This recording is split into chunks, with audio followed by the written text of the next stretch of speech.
This video shows the following basic functions of the DG813 and DG613.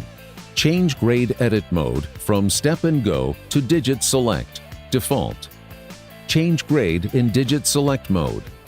Quick set to 0%.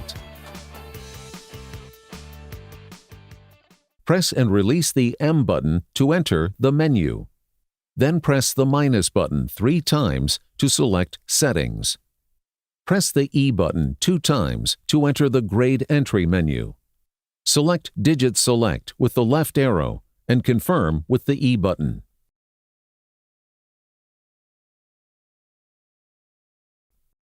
Press and release the M, then the E button to change the grade value. A cursor at the sign of the grade value is flashing. Press release the plus or minus button to change the sign of the grade value. Move the cursor with the right-left button and change the digit with the plus-minus button.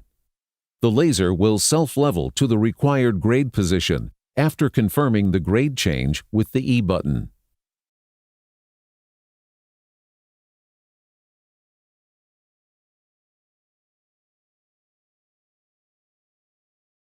Press and hold the ESC button 2 seconds for quick set to 0% in grade entry mode.